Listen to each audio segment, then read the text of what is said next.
Word మా DGP గారు CP గారు ముందు చెప్పాలి, అంటే చెప్పాలో కూడా నాకు తెలియదు. కానీ చట్టాన్ని కంట్రోల్ చేయాల్సింది పోలీసులే.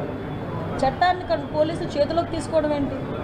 విషయం ఏంటంటే ఒకటండి, నాకు అర్థం కానిది ఏంటంటే తప్పు చేసినోడికి కులం ఏంటి, మతం ఏంటి, అదొక్కటి చెప్పండి. అది వాళ్ళు గాంజా బ్యాచ్. నిన్న కూడా మా వాళ్ళు డిపార్ట్మెంట్ అంతా కూడా ప్రెస్ నోట్ కూడా రిలీజ్ చేశారు డీసీపీ గారు. అసలు వాళ్ళ మీద ఎన్ని రౌడీ షీట్స్ ఉన్నాయి. అసలు తెనాల్లోని నాకే కాదండి, మీకు కూడా ఒక సోషల్ రెస్పాన్సిబిలిటీ ఉంది, ఒక విలేకరులుగా మీకు కూడా. ఒక్కసారి తెనాల్లో వాళ్ళ తాలూకా నేచర్ ఏంటి, వాళ్ళ తాలూకా బ్యాక్గ్రౌండ్ ఏంటి అన్నది ఒకసారి చెక్ చేయండి. యాక్చువల్గా ఒక గాంజా బ్యాచ్ పోలీస్ డిపార్ట్మెంట్ మీద చేసుకునేటప్పుడు అంటే ఫర్దర్గా ఒకసారి దానికి కూడా వీళ్ళు రాజకీయ రంగు పులిమేసి దానికి కులాన్ని అంటగట్టి మతాన్ని అంటగడతా ఉంటే ఇంకా పోలీస్ డిపార్ట్మెంట్ ఎలా వర్క్ చేసుకోవాలి? ఒకసారి ఆలోచించాలి. ఇదే పోలీస్ యాక్షన్ తీసుకోలేదు అంటారు, ఏదైనా ఒక స్టెప్ ఫార్వర్డ్ వేస్తే ఈ రకంగా మాట్లాడతారు. అంటే నేనేమంటానంటే కొంత పని మా డిపార్ట్మెంట్ చేసుకునివ్వాలి.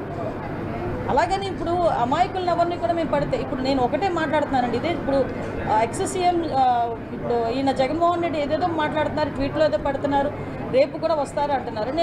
నేను డైరెక్ట్ క్వశ్చన్ అండి, డాక్టర్ సుధాకర్ అనే వ్యక్తి మాస్క్ అడిగిన పాపానికి నడి రోడ్డు మీద రెక్కలు విడిచి చొక్కా ఇప్పి కొట్టిన సందర్భం మర్చిపోయారా?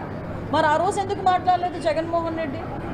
ఆ రోజైతే భావ స్వేచ్ఛా ప్రకటన, ఆ రోజైతే అదే చంద్రబాబు నాయుడు గారు అమరావతి చూడటానికి వెళ్తే బస్సు మీద రాళ్ళు ఇసురుతూ ఉంటే ఆ రోజు ఎందుకు రాళ్ళు ఇసిరారంటే భావ స్వేచ్ఛా ప్రకటన అని మాట్లాడారు. అదే పోలీస్ డీజీపీ ఆఫీస్కి పక్కనే ఉన్న మా సెంట్రల్ ఆఫీస్ మీద దాడి చేస్తే మా కార్యకర్తలకి బీపీ వచ్చింది అన్నారు. ఇవన్నీ ఎక్స్-సీఎం మాట్లాడిన మాటలే కదా. ఈరోజు ఇప్పుడు అదే వరప్రసాద్ అని, మన రాజమండ్రిలో వరప్రసాద్ అని ఇసుక మాఫియా గురించి మాట్లాడితే పోలీస్ స్టేషన్లో కూర్చొని శిరోముండనం చేస్తే మరి ఆ రోజు ఎందుకు మాట్లాడలేదు? దళిత నాయకుడు, ఆ రోజు దళితులు ఎందుకు శిరోముండనం చేశారు అని చెప్పి ఆ రోజు ఎందుకు మాట్లాడలే? ఆ రోజు ఎందుకు వరప్రసాద్ ఇంటికి వెళ్ళి పలకరించలే?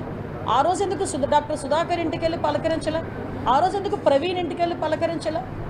అంటే పులివెందల నాగమ్మ అనే అమ్మాయిని చాలా బ్రూటల్గా హత్య చేస్తే మేము వెళ్తే మా మీద అట్రాసిటీ కేసులు పెట్టారే. మరి పులివెందుల నియోజకవర్గంలో నాగమ్మ ఇంటికి ఎందుకు ఆ రోజు జగన్మోహన్ రెడ్డి వెళ్ళే? ఈరోజు రాజకీయ లబ్ధి గురించి కులాలని మతాలని రెచ్చగొట్టడానికి మాత్రమే ఈరోజు తప్పు చేసిన వాడి ఇంటికి, అదేవిధంగా గాంజాయి బ్యాచ్ వాళ్ళ ఇంటికి వెళ్తున్నాడంటే అతని బ్యాక్గ్రౌండ్ ఏంటో మనం కూడా ఆలోచించుకోవాలి, ప్రజలు కూడా ఆలోచించుకోవాలి. చట్ట ప్రకారం ఏం చేయాలన్నా పోలీసులకే చెల్లుతుంది. ఏ పోలీస్ అయినా చట్ట ప్రకారమే చేయాలి, చట్ట ప్రకారమే చేస్తారు, చట్ట ప్రకారమే చేస్తున్నారు. Okay, thank you. ఏంటండి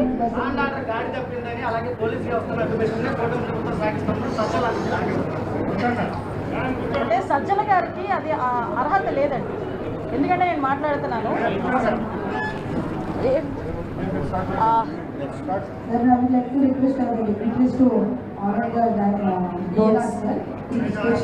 వన్ మినిట్. సజ్జల గారికి ఆ అర్హత లేదు. ఎందుకంటే లాస్ట్ టైం సజ్జల గారి చేతిలో, లాస్ట్ హోమ్ మినిస్టర్ చేతిలో కానీ సీఎం చేతిలో కానీ పోలీస్ డిపార్ట్మెంట్ ఉండేది కాదు, సజ్జల గారి చేతిలో ఉండేది. ఆ రోజు పరదాలు కట్టుకొని మా టీడీపీ వాళ్ళందరినీ కూడా హౌస్ అరెస్టులు చేసుకొని ఆ రోజు గాడి తప్పిన పోలీస్ డిపార్ట్మెంట్ని ఈ సంవత్సర కాలంగా మా డీసీపీ గారు, మా సిపిలు, మా ఎస్పీలు, ఆఖరికి హోంగార్డ్ వరకు కూడా, అక్కడ స్థాయి నుంచి ఈ స్థాయి వరకు కూడా అందరూ వ్యవస్థని ఈరోజు కంట్రోల్లో తెచ్చుకొని లా అండ్ ఆర్డర్ సక్రమంగా చేసుకుంటున్నాం. అది ప్రజలు కూడా గమనించారు.